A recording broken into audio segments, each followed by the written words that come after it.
All right, I want to call the meeting to order, please. This is a regularly scheduled Greer City Council meeting, called and convened this evening, January the 9th, 2018, our first meeting of the 2018 year. I appreciate you coming and joining us this evening.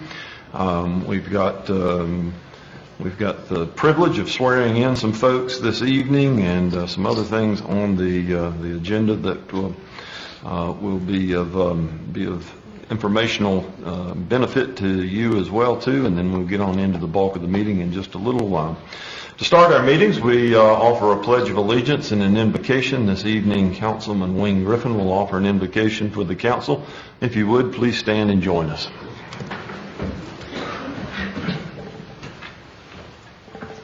Pledge allegiance to the flag of the United States of America and to the republic for which it stands, one nation, under God, indivisible, with liberty and justice for all. Let us pray. Our Father which art in heaven, hallowed be thy name. Thy kingdom come, thy will be done. Father God, it's once again a few of your humble servants can come in thy holy and righteous name. Father, I want to thank you for all the many wonderful blessings that you bestowed upon us. For truly you've been better to us than we've been to ourselves. Father, thank you for allowing us to see another year, Father. And if you would, teach us to lean not to our own understanding, but in all our ways acknowledge you, and you shall direct our paths. These and all the blessings, rejection. Precious Son, Jesus Christ's name. Amen. Amen.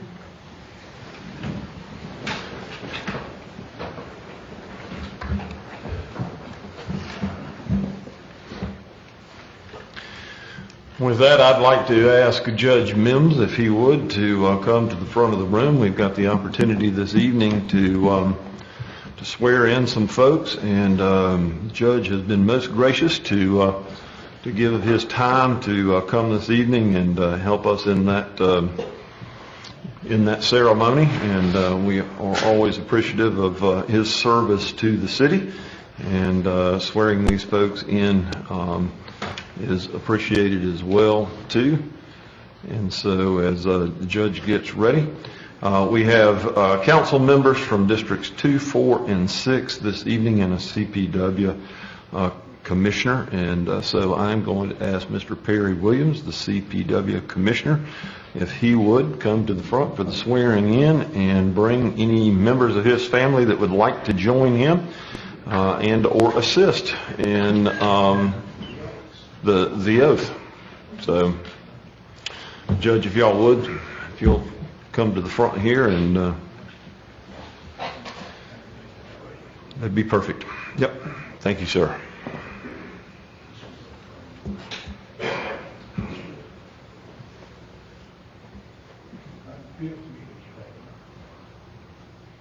As Commissioner of Public Works, as Commissioner of Public Works of the Municipality of Greer, of the Municipality of Greer, I will equally, fairly, and impartially, I will equally, fairly, and impartially, to the best of my ability to the best of my ability and skill, exercise the trust reposed in me.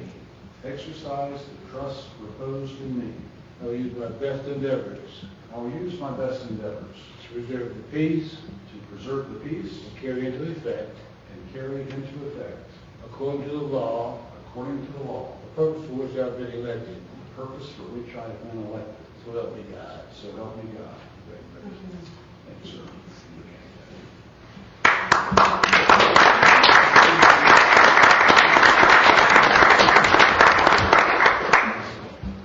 And thank you, Mr. Wilson. Thank you, sir. We appreciate your service.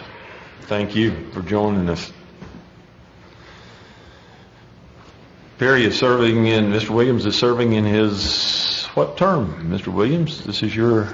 Well, it gets complicated. There's been some special ones. This would be my third swearing-in ceremony. Third swearing-in ceremony. Okay, thank you for the service that you render, and the other commissioners. We certainly appreciate it. Thank you. With that then, Council District 2. That would be Council Member Wayne Griffin. And Wayne, if you or any members of your family would like to join us think you've... Somebody asked for a volunteer to hold the Bible. Okay, all right. Well, that falls to the clerk, and so she will gladly assist in that. Look at the screen.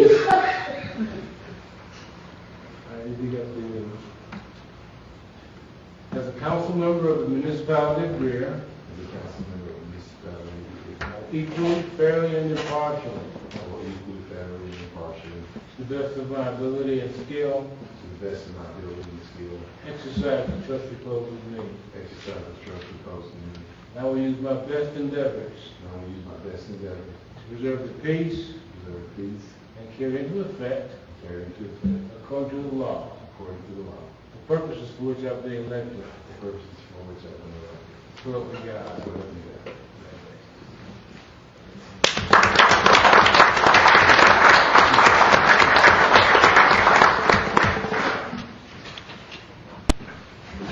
To the best of my knowledge, Mr. Griffin is probably the longest-serving council member the city has had. Is that, you don't know? You don't know or can't remember it anymore. This will be the start of your 7th term? How many years? How many years? All I know is they was kids when I came on. I'm looking out there, they grown. Well, we appreciate your service and thank you for what you've done for your constituents in the city. District 4 is represented by Councilman Lee Demas. He and his family are joining us this evening, and I think we have got a special Bible holder that's going to be with us this evening. And so,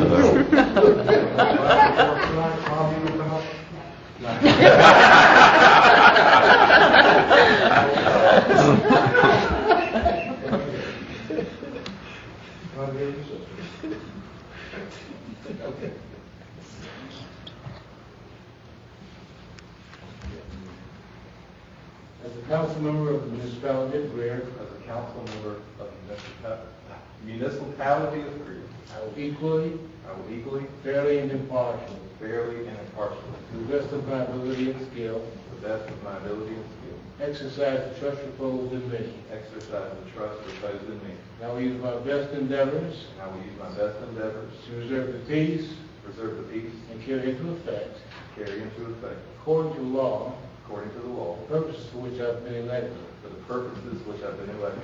So help me God. So help me God. Thank you, sir.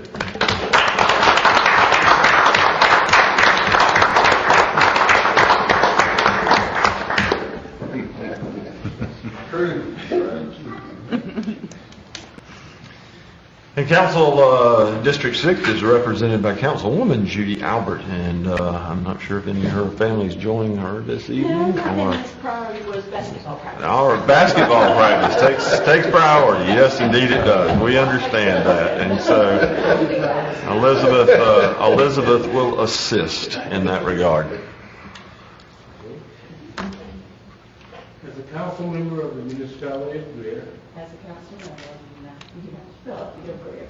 I will equally, fairly, and impartially, I will equally, fairly, and impartially, to the best of my to ability the best of my ability and skill, and skill, exercise the trust reposed in me. exercise the trust and faith in me. And I will use my best endeavors I will use my best endeavors to preserve the peace to preserve the peace and carry into effect, and come into effect according to law, according to law, purposes for which I've been elected. the purpose for which I have been elected. So help me God. So help me God. Thank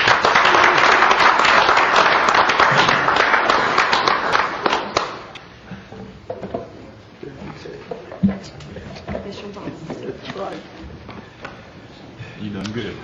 Thank you, Judge. We appreciate it. Thank you, sir. Thank you, Perry. Thank you. Thank you.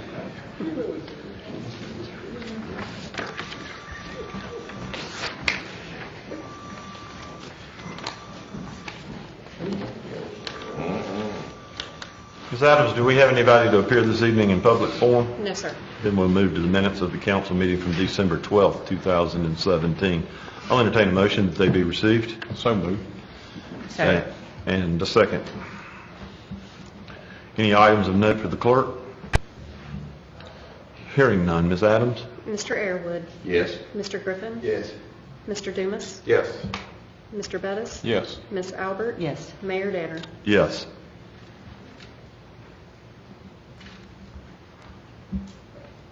We have one special recognition this weekend, this evening, and that is in regards to the Healthy Community 50s group. And that is going to be presented by Ms. Swanson and Ms. Paulbert Metz. And if y'all would come to the podium, we'll make sure that your comments are recorded for a matter of record. And so we appreciate you being here. For those of you that aren't aware, Healthy Communities 50 is a steering group and has worked closely with the city to engage us in a variety of activities, including quarterly walks. And we want to thank them for their participation and leadership in that as they try to engage our community with the Working Well program and the SC Hospital Association. So ladies, the floor is yours. Thank you, Mayor Danner. Our thanks are really to you for your support and leadership. But good evening, council members. Molly Talbot-Metz and I are here representing the Healthy Community 50 Steering Group here in Spartanburg County. As a reminder, the Healthy Community 50 is a national 2-year challenge that was sponsored by the Aetna Foundation, the American Public Health Association, and the National Association of Counties. Spartanburg County was selected as one of 50 communities in the nation to participate in this 2-year challenge. And at the end of the 2 years, one community will be recognized with a grand prize of $500,000, and 4 communities will receive runners-up prizes of $25,000. Our specific challenge in Spartanburg is to increase physical activity among our residents. And we are working with 6 municipalities, including the city of Greer, plus Spartanburg County on this 2-year challenge. The challenge has 3 components: quarterly walks with your elected officials, physical activity challenges, and the Working Well program.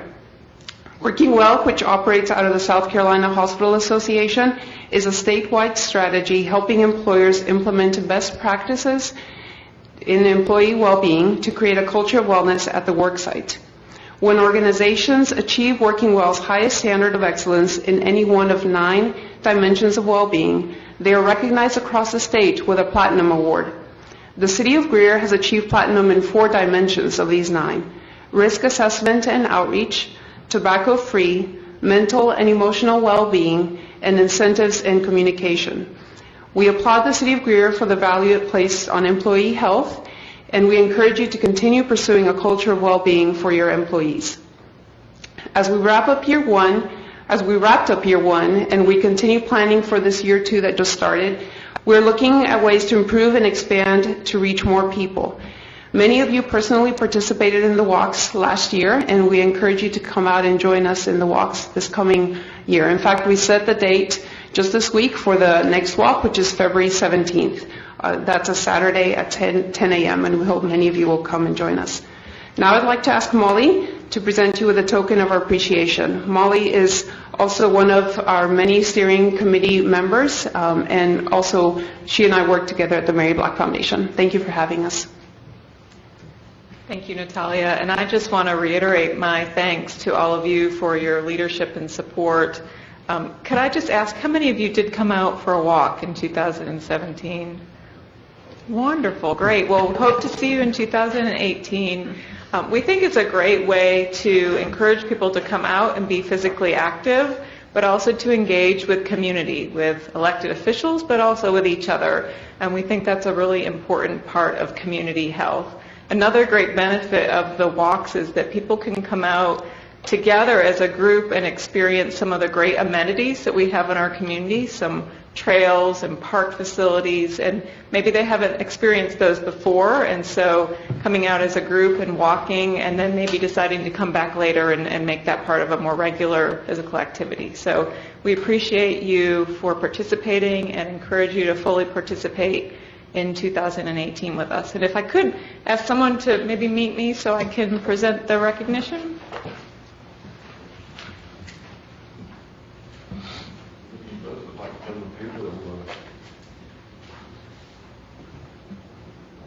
So this is just a certificate of recognition for the city of Greer in recognition for your 2017 participation in the National Healthy Community 50 Challenge as part of Spartanburg County's efforts to improve community health through greater physical activity. Thank you very much. Thank you. We appreciate it. We thank you for what y'all do. Thank you. Appreciate it. Thank you. Thank you.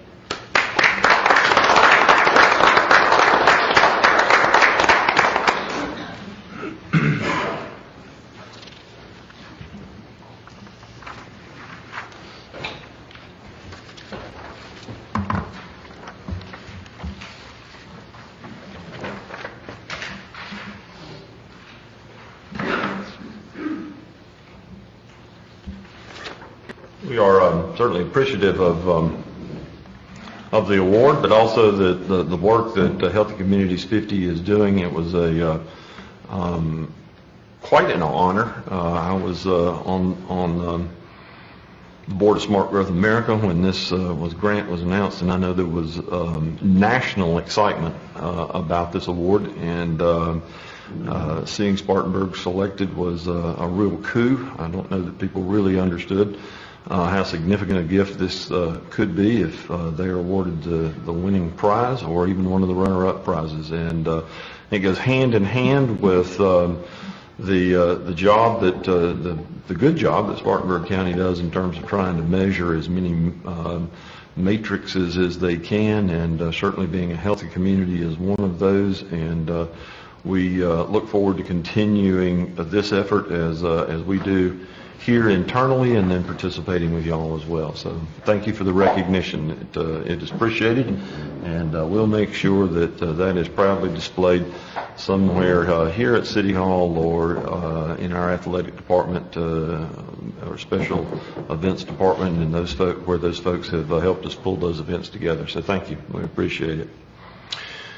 With that, we'll move to departmental reports. You will see those contained in your packet there. Of course, any additional information you might request can be had from department heads or from Mr. Driggers. And David Seifert joins us to present the financial activity for November. Thank you, Mayor and Council. As you're aware, we did not have the second meeting in December, so tonight we're presenting the financial report for month ended of November 2017. So beginning with the general fund, we have revenue recorded of $3,825,000 with expenditures of $7,775,000. Using those expenditures amount, it is 9% under budget for November. Referencing the dashboards, we have a positive overall variance of $1,620,000 with a carrying cash balance of $9,982,000. Moving to the hospitality fund, we have revenue recorded of $900,200. That amount is 2% over budget for the year ending so far through November of 2017.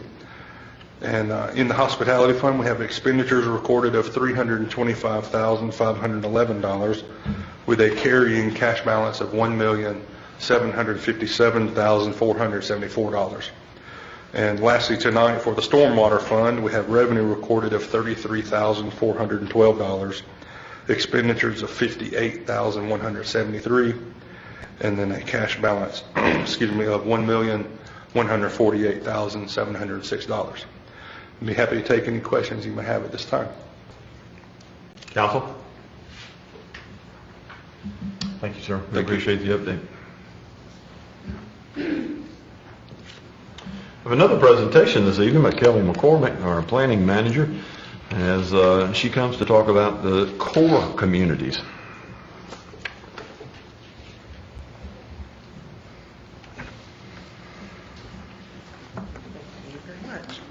Good evening, Mayor and Council. For some time now, the city has been working on neighborhoods mapping and core community mapping. As part of that effort, we have now created an interactive map. This is a draft at this point, and we would like to gain your feedback and direction.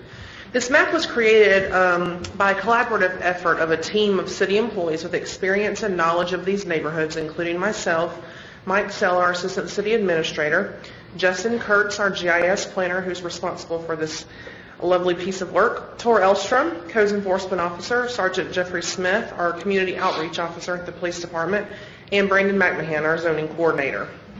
These boundaries are intended to be general and fluid at this point as we continue to talk about redevelopment of some of these areas. When we update the comprehensive plan over the next couple of years, we can use this to identify areas that are redeveloping or have redevelopment opportunities in the housing element. With your permission, we are also going to provide this map once we have your input to a group who is bringing in Bob Lupton, who is a community revitalization expert from Atlanta, to Greer very soon to talk about redevelopment of established neighborhoods and gentrification. We would like to meet with any of you one-on-one that are interested in reviewing this further. Again, these boundaries are more of a reference point than a hard line of separation between these communities. With your help, we will further refine it as we prepare for the new comprehensive plan and other development corridors with areas identified in the community master plan. I thank you for this opportunity to share this map with you tonight, and we look forward to your direction and feedback. To go over this a little bit with you, I'd like to zoom in and show you how this kind of works. So, in your packet you saw a static version of this map with all of our roads detailed, but when you go to the website, you'll be able to zoom in and see certain areas identified. Of course, these are our traditional neighborhoods, and again, not necessarily meant to be a hard line. We have some work to do. This is a draft at this point. We would like your direction and feedback, not necessarily this evening, but just to get you familiar with what we've been working on. And that's all I have at this time. I'll take any questions, or we will certainly follow up with each of you who are interested in the next few weeks. Council? Questions or comments? The main intent is just to kind of identify the different areas and maybe the needs of the specific areas on the map. That's kind of how we're going to best use this. Mr. Dumas, we were approached by a group that is bringing in Mr. Lupton with a need to do some mapping exercises. We haven't, I guess up until this point, had an interactive version of these communities mapped in our GIS. While we've known that a certain area of Victor Mill, for example, Sunnyside, Greentown, have always existed, putting them into an interactive version where people can zoom in and see where their property is, or as redevelopment opportunities occur, having these identified is really useful in that effort. And he will be with us when? In February. What was the last bit or the last sentence you said the reason that gentleman's coming on? To talk about redevelopment of established neighborhoods and about gentrification of those neighborhoods, ways to prevent extreme gentrification of established neighborhoods in communities. As you know, Atlanta has gone through many redevelopment cycles, and he's been an expert in that area. No, I'm not familiar. Tell me about Atlanta and how it applies to us. Okay. Bob Lupton is a community activist. He's worked in Atlanta for years. The Nehemiah Corporation, who's active in Greer and in the upstate, is bringing him in to look at Greer and look at other communities and see ways that we can employ redevelopment opportunities that have been learned and garnered from successful revitalization efforts like those in Atlanta. It's not necessarily saying Greer is like Atlanta. It's saying we can learn some of their strategies and techniques. Well, it's sort of like what we do now, and like how we've used our funds to build affordable housing in different neighborhoods, and like any more than like Sunnyside and like Greentown. A lot of those bigger cities, they just, people just got forced out simply because they couldn't afford the housing, and the property taxes and that went up. But the way that we've used our CDBG funds and housing strategies and that has been good, to ensure that we should do strengthen those neighborhoods. And it's a way too, I see it as a way to infill in some of the neighborhoods that we got now too, because there's a lot of things going on. I've been going through Sunnyside, and there's a lot of things going on in Sunnyside where they're coming in some of those older properties, they're remodeling and renewing and that. And what it's doing is it's strengthening the neighborhood. And that guy that's coming in, he's got a lot of expertise in this area. And I spoke with him before, but I hope to learn some more things from him, some of the things that he's been through. I don't know if this is the time, but it kind of raises interesting economic questions when you do redevelopment. City agreement expansion in that. Yep. Okay, so if you start getting the positive economic development, and they're, I don't know if I guess they're somewhat unique in that they've had such a disparity when it comes from low income to very high income, moving right in, and it's right. So my question is, how do you? And that's just a question. That's a good question, because that's what they're going through now. And some of the more established neighborhoods, people have been pushed out. Right. You know, and it's good and bad. You know what I'm saying? It means that the economy is moving and property values are going up and that.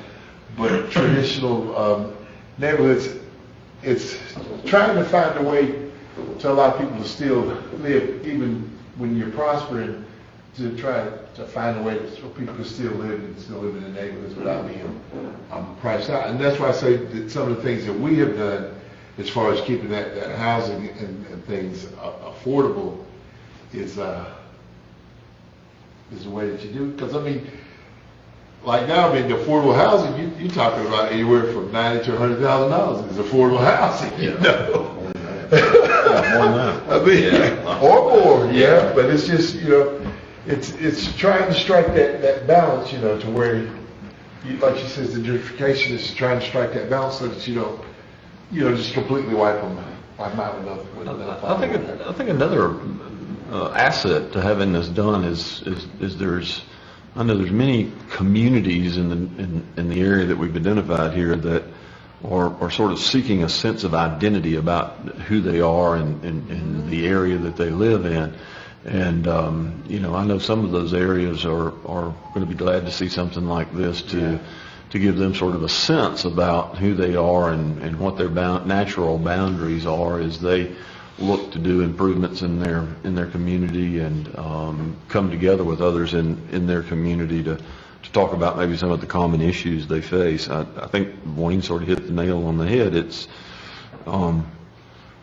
about planning as much as it is anything else. Like a lot of the other planning that we do, rather than trying to be reactive, it's an opportunity for us to be proactive in some of the things that are going on. And you know, as Councilman Griffin mentioned, we are seeing some redevelopment in parts of the city that we've never seen before, and to better understand that and to understand how that works, I think it'll be beneficial for us to at least go through the exercise of. Let's see, Picture's another community that's going through that same thing too. And I'm seeing it in my district, especially in the Trade Street area, and where you have a house that's probably, I don't know what would be worth, but I'll just give this extreme example. You have a house that's probably valued at $60,000, $70,000. One right beside it is sold for $240,000. Yeah. So, you know, that's and with, you know, they just remodeled the houses all. In Greer Mill, there are what we all consider a mill house, which is the 2 bedrooms, 1 bath. They're bringing upwards of $100,000 now. So. Yeah. There's a real opportunity for us. There's 3 houses that's going in right behind. I'd be interested to see what those houses are going to go for. You know, the ones right there on the Church Street right behind City Hall. Yeah. Those were 3 houses that they tore down those old ones and they put. Another piece of this, and I think we talked about this in the past, is to have the ability to track the amount of multifamily houses that we have in the city, or if it's owner occupied or if they're rentals, and so we can help kind of better understand the mix of housing inside the community. Is a tool like this going to give us the ability to track that? Or I think that's something that we can certainly explore, and as we meet with you all one-on-one, that's an avenue that we'd like to discuss. GIS certainly has the capability to do all of that. Gathering that data is a conversation that we certainly can have. I think the important thing to take away is that certainly go about a strategy of thinking about this proactively, as the mayor said, is kind of what we're trying to achieve. And is this just going to be concentrated in and around downtown, or is this going to include the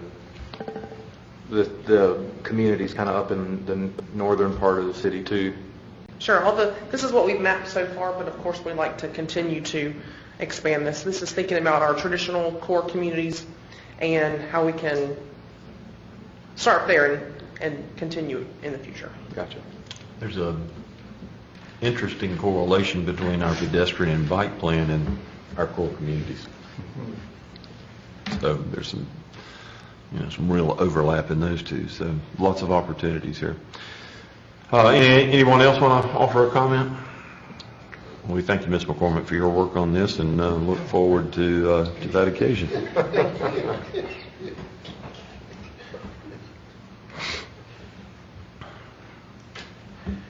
With that, we'll move to the administrator's report. Mr. Driggers?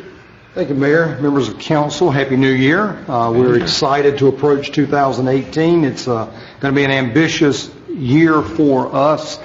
Here in Greer, there are many elements of our work plans that we're putting in place now as we continue to move forward.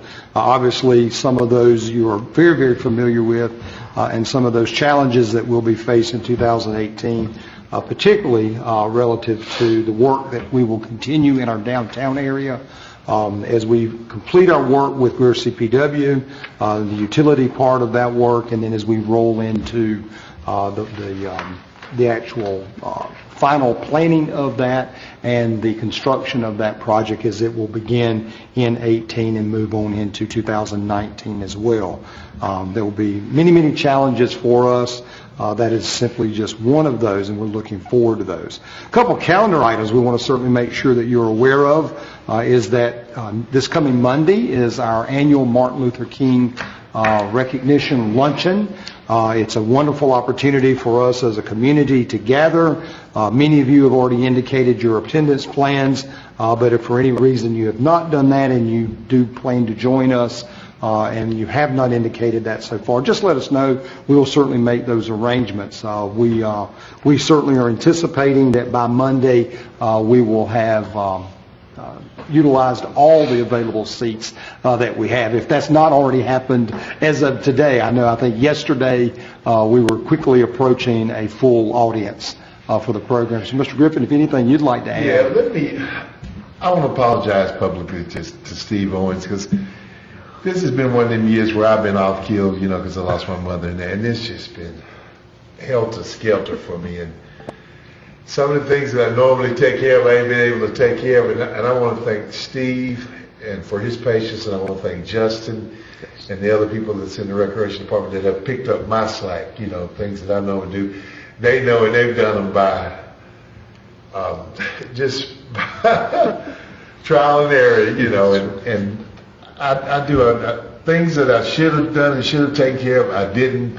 Should have let him know that I had somebody coming, and I didn't let him know, and then somebody shows up, and I know that's my fault, that's all on me, but I just want to apologize to him, and he smiles and takes it all in stride, and it's just, it's just a testament to the employees that we got here at Greer, and I just really appreciate everything that everybody's done for me through this hard time, because it's been hard. Yes, sir. It's been hard, and I appreciate everybody's prayers and everything that you've done for me. I do. I mean it from the bottom of my heart. Absolutely, and we are looking forward to another successful event on Monday, and do know that your staff is here to assist in any way that we can to help make that happen. But it'll be a wonderful event on Monday. If you can join us, please do plan to do that, and we'll continue that annual celebration for us. We get started at 11:30 on Monday here. I sent some information earlier today about our local Chamber of Commerce, their annual meeting, their annual banquet. That is on Thursday, February the 15th. If you do plan to join us for that evening, if you can let me know of your attendance plans, if you can let Elizabeth know, we'll certainly make sure that we get those reservations taken care of. It's a wonderful opportunity for us to celebrate with our entire community the successes of our community, and particularly with our Chamber of Commerce. We will also and within just the next few weeks, we're going to be headed to Columbia for the Municipal Association of South Carolina's Hometown Legislative Action Day. It is reformatted this year, and so we will be meeting on Tuesday, February the 6th.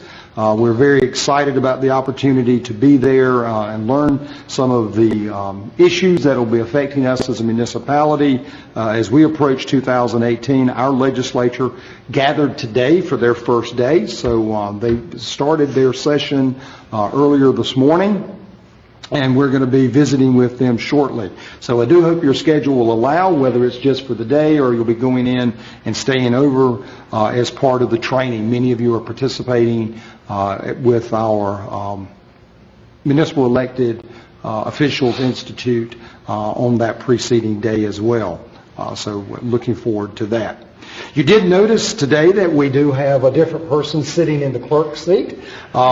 Just so if you are not aware, Tammy Duncan had an accident over the holidays, injured her foot and required some surgery, and she will be out for about an 8-week period, 6 to 8 weeks or so, that she will not be able to be with us. We send our best wishes to her for a speedy recovery. Elizabeth has stepped in graciously and is prepared to make sure that we are assisting you in any way that we can as we work through this period of transition as well. So again, we send our best to Tammy for a speedy recovery, but do know if you need any assistance, if there's anything that we can help you with as you're preparing for your meetings or after these meetings, Elizabeth is a resource for you, Mike is a resource, I am a resource. Please reach out and let us know how we can assist you with that. As you heard earlier, we do have the Walk with a Public Official coming up on February 17th. We'll have some information that we'll continue to forward to you as we gather on that Saturday at 10 a.m. Look forward to that program. This is the time of year as well as that we begin our planning process for you in your annual planning retreat. We have some ideas of some things that we'd like to share with you during that this year, but we are looking for feedback from you on the format that may work best, the timing that would work best. So as you will consider that, as Mayor Danner is looking at his schedule and the schedule for us as a group to gather, typically we would do that in late February, early March. We're looking at those dates now. That may suit your schedule, but if you have conflicts, if you can let us know about those, if you have preference to format and timing, if you can share that with us as well, that'll be very helpful. As I mentioned earlier, as we move into 2018 and we begin the work of planning for a streetscape rehabilitation in our downtown area, one of the things that we have discussed, in fact, during your planning session last year about how we would best be prepared to assist our downtown merchants with that process, one of those programs that we are prepared to put in place is expanding our facade grant program.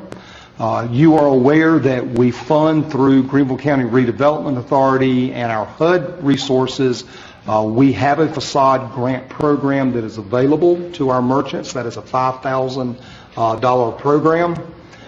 We are expanding that program that any of our downtown merchants that would be affected by the streetscape project, not only would they be eligible for the $5,000 from Greenville County Redevelopment Authority, our HUD funds, we are prepared to match that. So a business that will be, if they are eligible for that program, they automatically then are eligible for an additional $5,000 in resources to assist them. This is primarily, we're trying to encourage those businesses that have rear entrances, particularly those businesses on Trade Street, so that they are best prepared to be able to get merchants in and to be able to get customers in and out of those respective merchants there in the area. So they would qualify for the original $5,000, we would match that for $5,000, and then we would offer an additional $5,000 on a one-to-one basis. For every dollar that they would contribute, we would match up to an additional $5,000. So a business for a $5,000 investment would have the ability through grant funding for an additional $15,000 for $20,000 worth of facade work. We're encouraging that this roll out now, and we're doing that because as CPW finishes up their utility work, before we begin the streetscape work, we will then resurface the alleyways on both sides of Trade Street, as well as we will go into the construction of all of our parking facilities. So we will either redevelop or construct the new parking lot that's happening over at the depot area.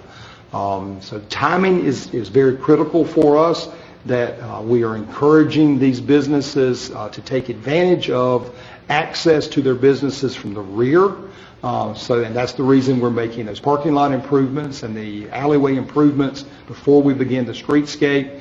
And this is a great way for them to be able to move forward in making some of those improvements. We are hopeful that we're going to have a number of our merchants that will take advantage of that. We've had good inquiry, 2, 3 at this point, that have given serious debate and consideration to that. They've inquired of us of how this would work. So we're looking very, very forward to being able to roll this out. Again, the GCRA, the HUD Fund program, that's been in place for us 3, 4 years now. 5th year. So those resources have been out there for a while. We're hoping that we can sweeten the pot a bit and encourage these merchants to take advantage of that resource. So if they qualify, they now have the ability for additional resources so that we can, again, make those improvements to keep economic commerce active and flowing during the construction that we will ultimately get into in late summer, early fall of 2018 as we mobilize out there on that site. Looking very forward to getting that going. We'll work very closely with Greer Development Corporation, Greer Station Association, with our planning team to make sure that we're getting that information to all of our merchants in the downtown area. Is there a limited number? Well, we've appropriated $100,000.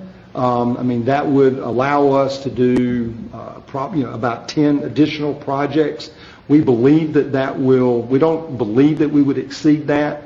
If we start to see that there's more interest in it than we had allocated the original resources, then I think we would certainly encourage that we would try to use some of our construction dollars, our project dollars, to make sure that happens.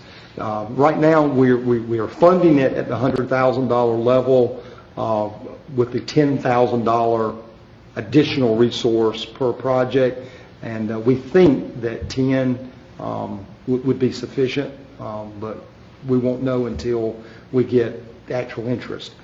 Folks will have to apply for the program as they would through GCRA. Again, they apply, they're eligible, we put the additional resources and make that available to them. So they really could do $10,000 worth of facade improvement with no match on their part whatsoever.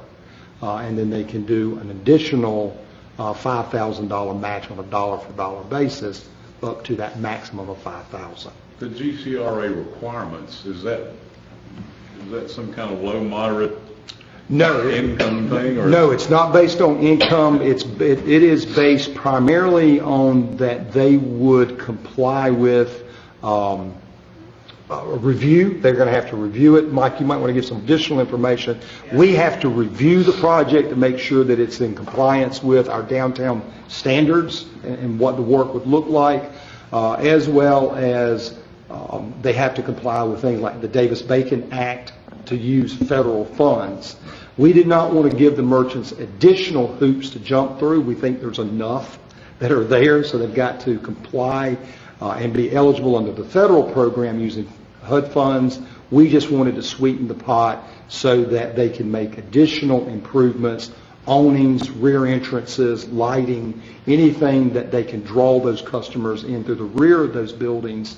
Doesn't mean that they can't do front improvements. That is still eligible, but our emphasis is we're trying to encourage it for those rear entrances to get people in those businesses during the construction. Mike, additional information? It applies because our central business district is in an area that has a low to mod income designation, mainly because of places like Victoria Arms, places like that. Our census tract designates that already. Our census tract. So that qualifies a central business district, but it has to be within that central business district. You can't go outside of those boundaries.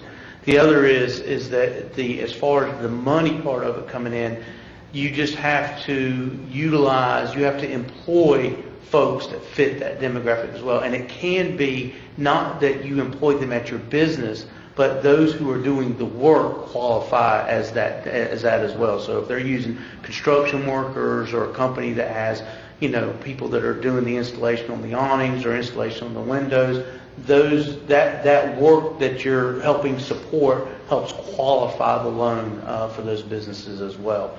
The biggest requirement is they have to keep track. That has to be tracked because that's a federal guideline.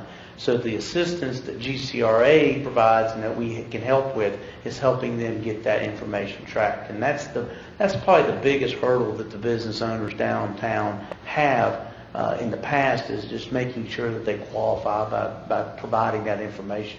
But if we can help them with that, if GCRA can assist with that, we believe we can get a lot more interest in folks than we've seen in the past maybe couple years that invest that money. And we've set aside, we've actually worked with GCRA.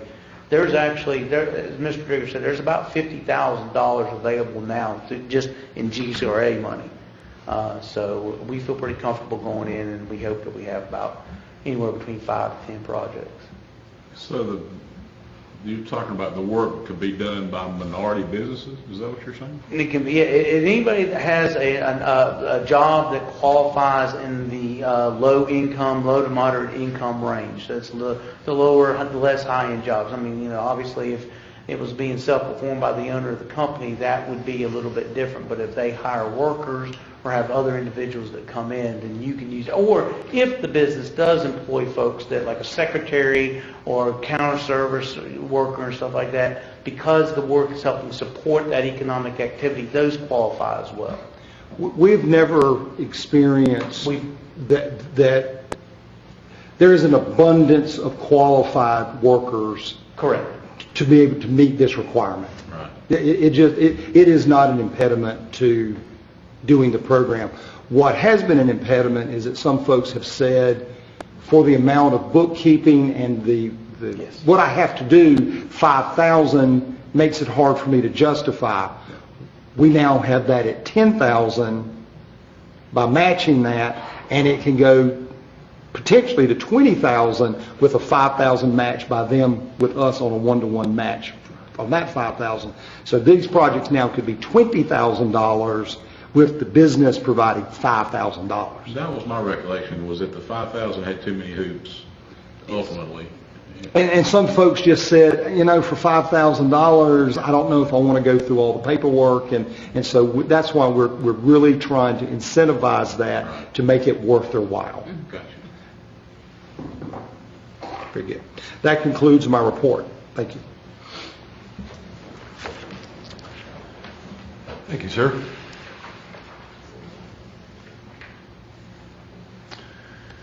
In regards to appointments to boards and commissions, we have 2 openings that need to be filled. One is the Board of Zoning Appeals. District 6, William Henry's term expired 12/31/2017. Yes, I do have before you a biographical sketch of Steve Griffin, who I would like to make a motion for him to come on to the Board of Zoning Appeals to represent District 6. Entertain that as a motion. Do I hear a second? Second. Any additional questions or comments in that regard? Hearing none. Ms. Adams? Mr. Airwood? Yes. Mr. Griffin? Yes. Mr. Dumas? Yes. Mr. Bettis? Yes. Ms. Albert? Yes. Mayor Danner? Yes. Recreation Association Board of Trustees, District 1, currently being served by Amanda Summers. Her term expired in 12/31/2017. Do we have a motion or have a nomination in that regard? Yes, sir. At your desk, you've got some information on Mr. John Bohannon. I want to talk again about the Trade Street neighborhood area. He actually is a new resident, or relatively new resident down there. He works here in downtown Greer on Trade Street. He's one of these folks that meet that walkable kind of, like we like. You know, where he lives, he can walk to work. He is, you can see, he's a graduate of Clemson University in computer engineering, so he puts me to shame as far as everything. But he has participated in some of our the community walks, and he actually sought out the staff at the Parks and Rec, wanting to know how he could become involved with the city. He and his wife, they're young folks, and they put down roots here, and they want to grow their family here, and so I thought this would be a wonderful addition to our board. So I put his name up there as a recommendation. That will serve as a nomination. Do I hear a second? Second. Have a motion and a second. Any questions of the nominee or of the recommendation of the nominee? Hearing none, Ms. Adams? Mr. Airwood? Yes. Mr. Griffin? Yes. Mr. Dumas? Yes. Mr. Bettis? Yes. Ms. Albert? Yes. Mayor Danner? Yes. We'll move to items of new business, the first of which is the election of our mayor pro tem. This is a vacancy that comes up on an annual basis. We typically tend to rotate on a 2-year cycle, of which we have recently found that we have come to the end of that. This is an election among the council. We will open the floor for nominations. If there is more than one nomination, we will vote in the order that they were proposed until we have a successful nomination and election for Mayor Pro Tem. Council, the floor is open for nominations. I'd like to nominate Councilman Griffin. No. It is. No, it's my time. It'll be between Judy and, between Judy and Lee. Do what? You say turn my nomination. Because it was me and it's Riley, it's supposed to be you, but you don't want it. Okay, well, I'll make a motion to put Jay It's supposed to be Jay. All right. We've Mr. Griffin, I'm not sure that you can turn it down. That's called a railroad. We have a nomination for Mr. Griffin. If there is not a second, then it will die. So we will see if there is a second. Do I hear a second in regards to the nomination for Mr. Griffin? Second. Okay. Mr. Griffin, you will be the first one that we vote on.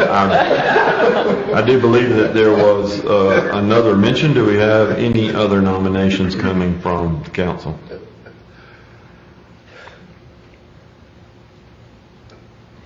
Hearing none, we have one nomination, and that would be Mr. Griffin. So I have a motion and a second in that regard.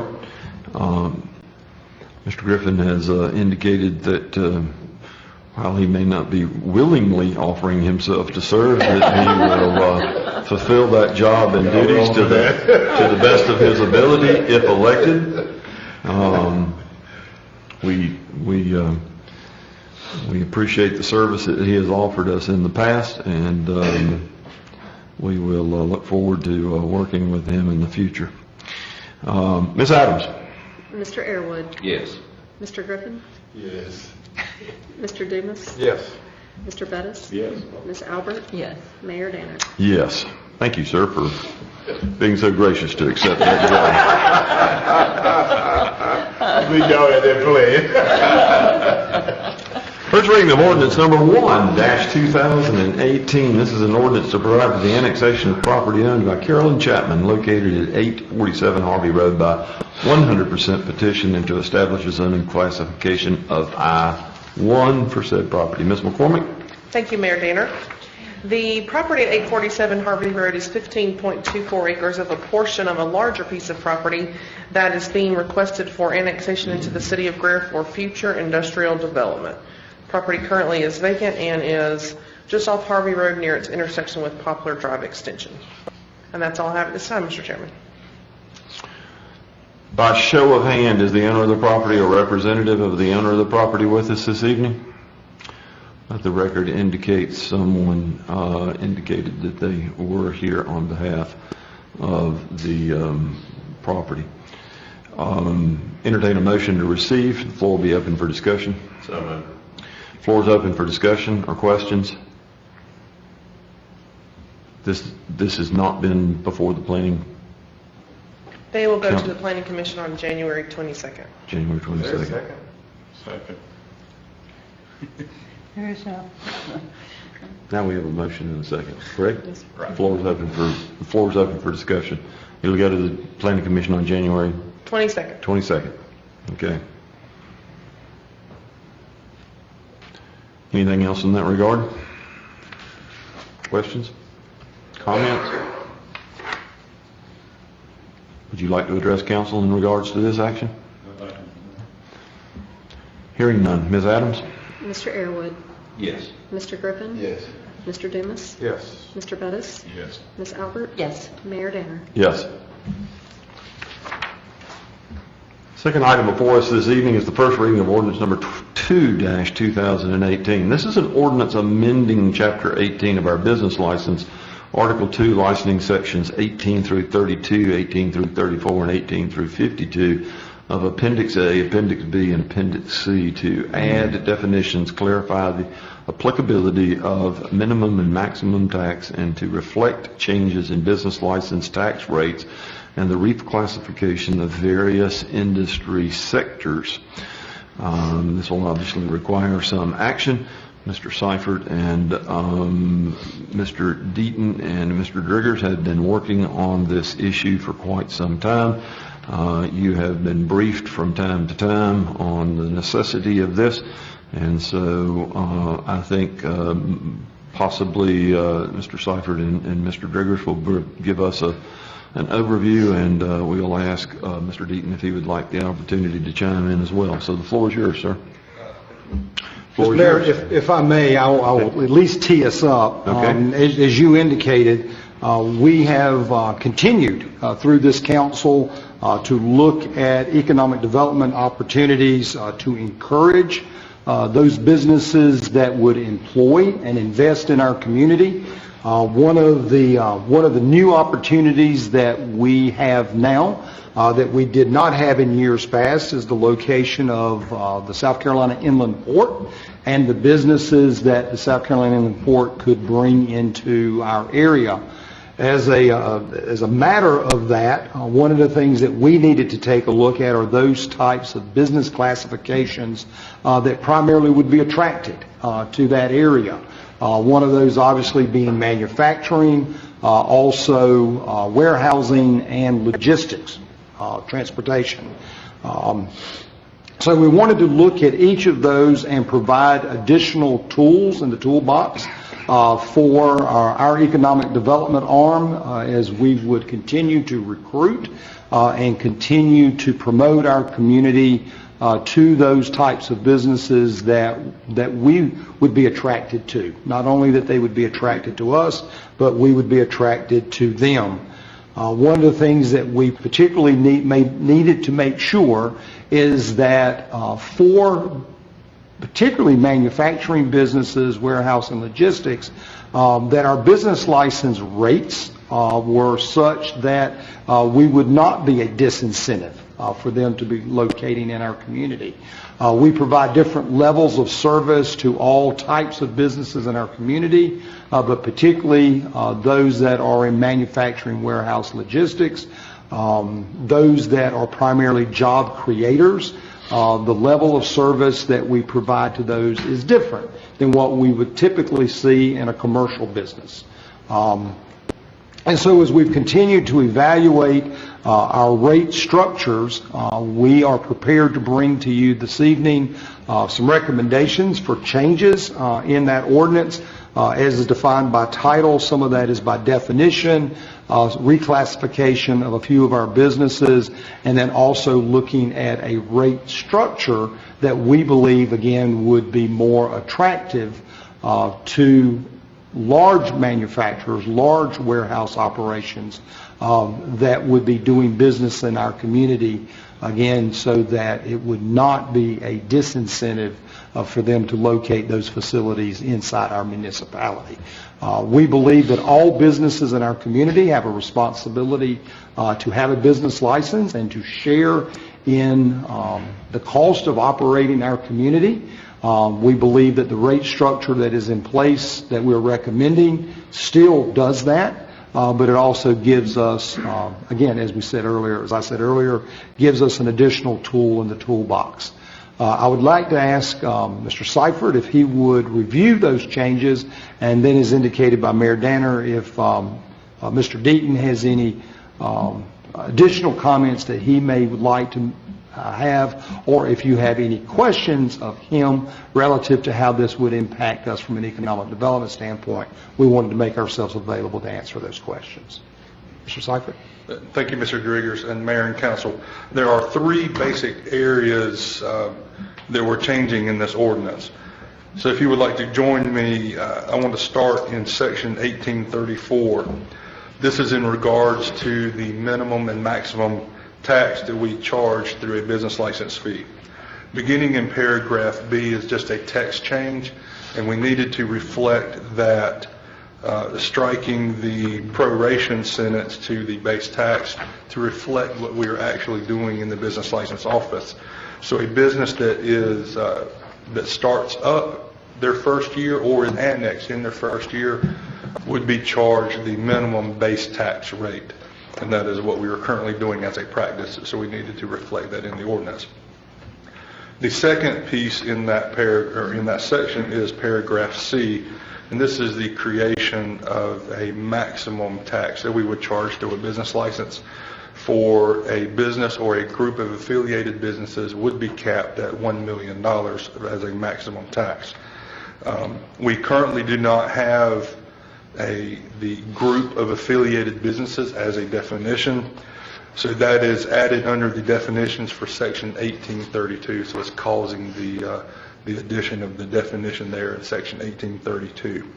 So those two sections are making the definitions and further defining the minimum and maximum tax under the business license structure. The second change is looking in section 1852 of Appendix A.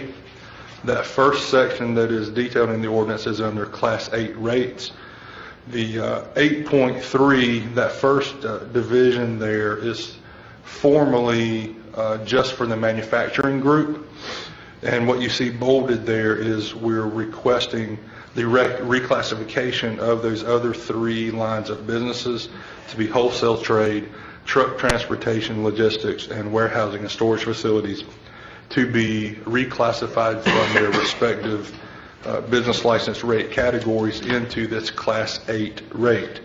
Wholesale trade and the logistics would be moving from a rate 1, and warehousing and storage facilities would be moving from a rate 2, moving into this rate Class 8. And then the third change is the class rates specifically for the 8.3 class definition. Looking at the rate structure, the first four tiers would remain the same, except that in the fourth tier we would put a top limit. So it would go from $200 million to $500 million at 10 cents.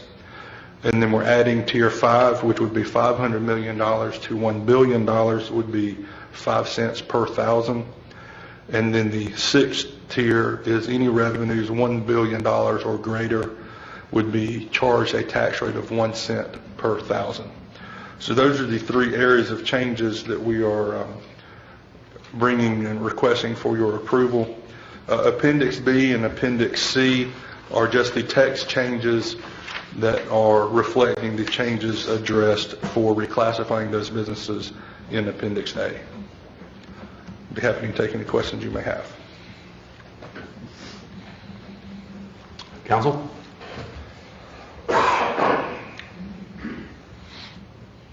Mr. Deaton, would you like to add or affirm anything from our conversation this evening? No, Mayor, just simply to express my thanks to the city administration and certainly council for considering this opportunity. The scale of the economic development opportunities that we're seeing here in Greer has grown so dramatically. Really applaud city administration and council for taking into consideration this opportunity and providing the chance for Greer to continue to pursue very aggressively those big opportunities that come our way. Council?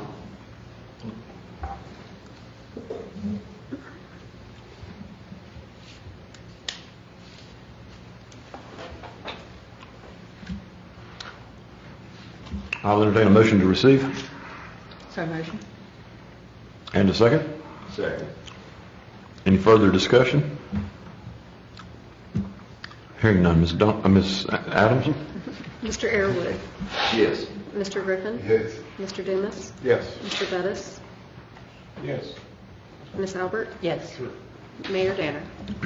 Yes. Council, in executive session this evening, we have, thank you, David. In executive session this evening, we have two matters to discuss. One is an economic development matter, and the other is an economic development matter. We will need a request for those two matters, please. Mayor, I'd like to request that we go into executive session to discuss matters relating to the proposed location and the provision of services incurring the location of Project Inland 85. That's as allowed by state statute section 30-4-7A5. And also to go into executive session to discuss matters relating to Berkshire Place as allowed by state statute section 30-4-7A5 also. I'll entertain a motion to receive those two items. So motion. And a second? Second. Any questions in regards to the purpose of our executive session? Hearing none. Ms. Adams? Mr. Airwood, Yes. Mr. Griffin. Yes. Mr. Dumas, Yes. Mr. Bettis. Yes. Ms. Albert. Yes. Mayor Danner. Yes. In executive session, we've considered two matters, one an economic development matter in regards to the Project Inland 85, and the other in regards to the Berkshire Place. We've taken no action in regards to either matter. Do I hear a motion to come out of executive session? So moved. Second. Have a motion and a second. Ms. Adams? Mr. Airwood, Yes. Mr. Dumas, Yes. Mr. Bettis. Yes. Ms. Albert. Yes. Mayor Danner. Yes. Stand adjourned.